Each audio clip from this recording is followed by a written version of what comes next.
So another impromptu. So this is with reference to my interview at one of the big four, and the profile was TAS FDD, that is financial due diligence.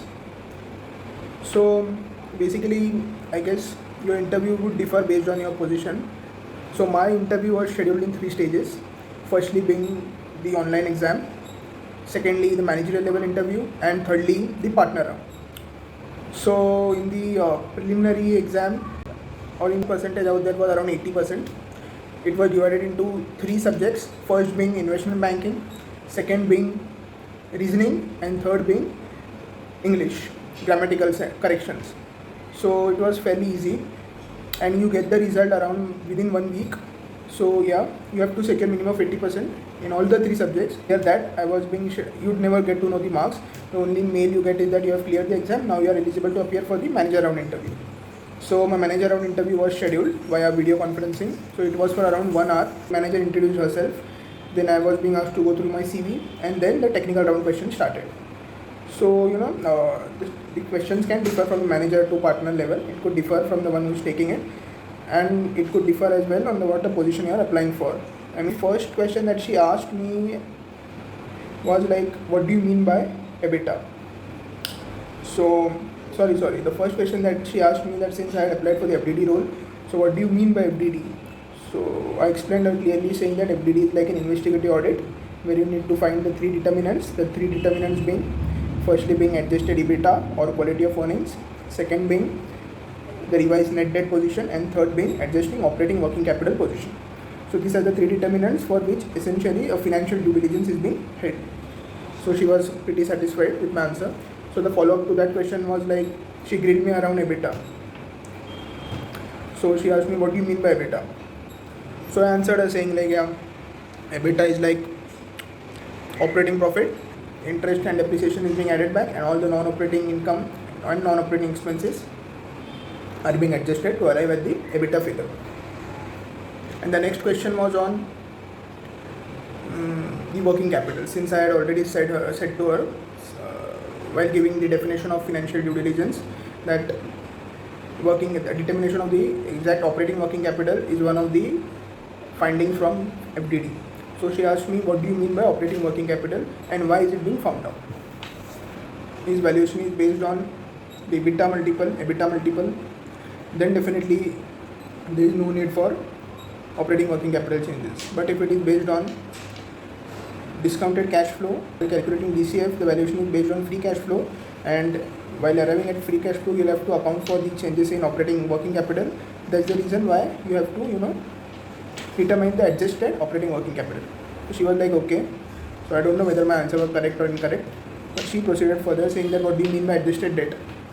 So I said the adjusted debt, the meaning is same, since valuation of the company basically normally what they do is that it is based on EBITDA multiple, and since it is based on EBITDA multiple, it means that you are valuing the entire enterprise. You are valuing the entire firm, not only the equity, and from the valuation of the entire firm, you will be reducing the debt part, and whatever the portion remains, it will belong to the common stock. So she asked me, what do you mean by debt? So by debt I meant like all kind of loans, all kind of convertible loans, all kind of options, that is ESOPs, that can be exercised, then convertible preference shares, and any lease liability.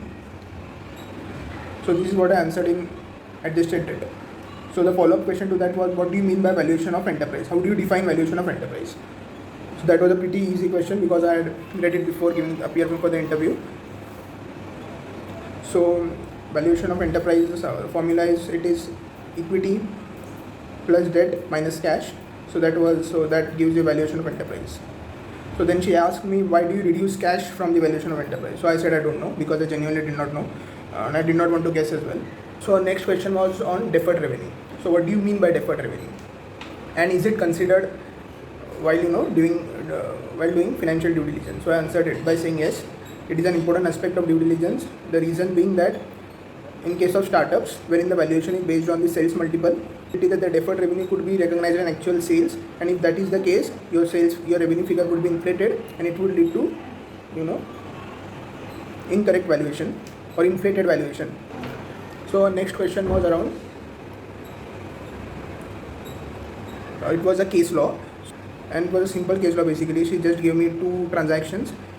It was like purchase of so and so items, and out of those many items you sold these many items. Then prepare the draft income statement, draft balance sheet and cash flow. And so I was able to prepare it. So it was a very easy case law. So after that, what kind of due diligence adjustments are being made to the reported EBITDA to arrive at the adjusted EBITDA? So to be very honest, at that stage I was not aware of any due diligence adjustment. What are the due diligence adjustment exactly? So I answered her roughly saying that you would be accounting for any fictitious sales or any non-operating or any non-recurring expenses which are not going to be incurred when the target company had indulged into any acquisition, and for that acquisition it had incurred any restructuring costs or acquisition costs.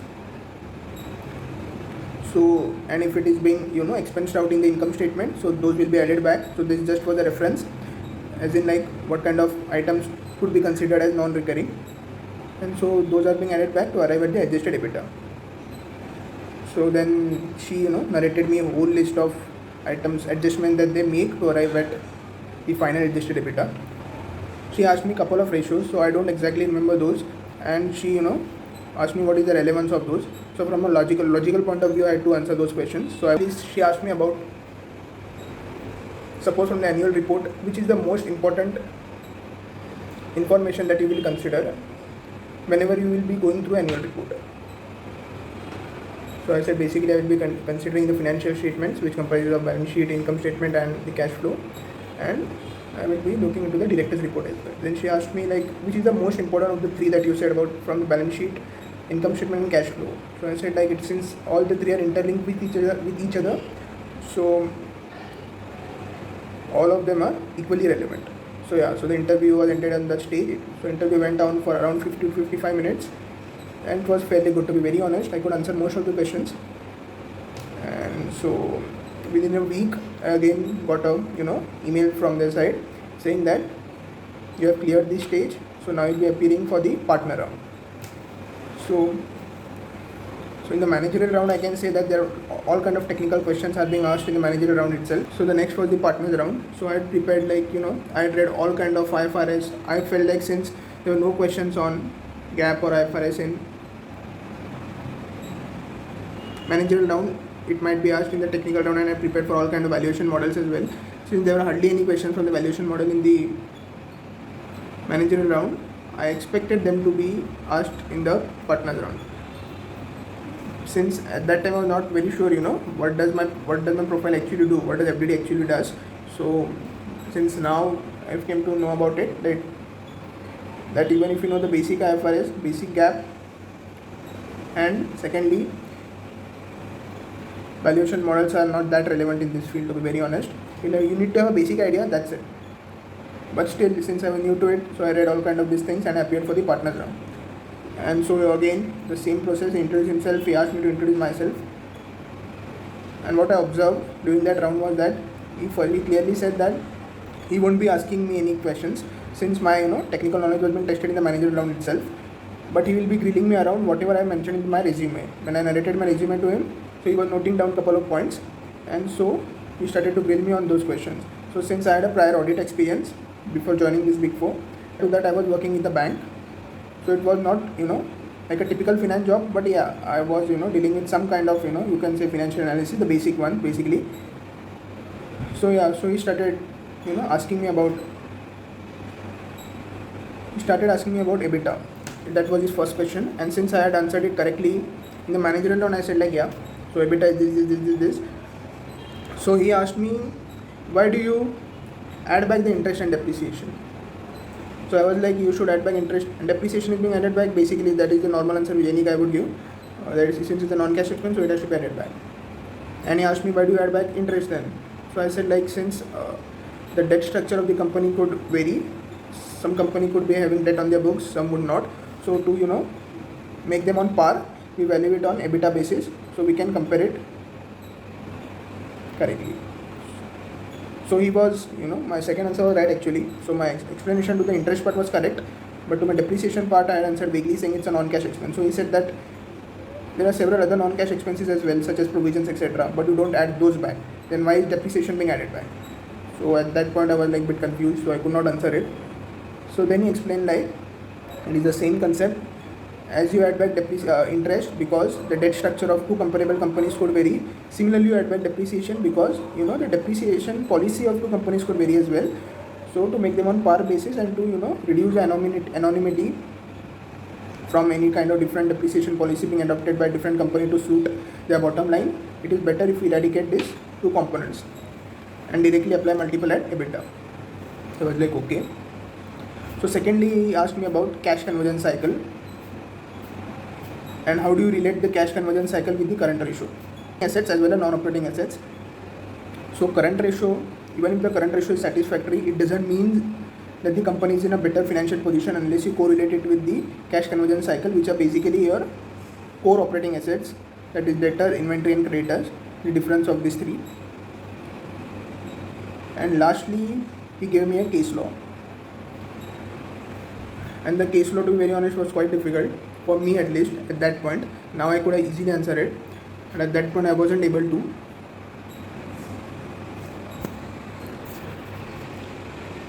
And lastly, he gave me a situation wherein he gave me three situations.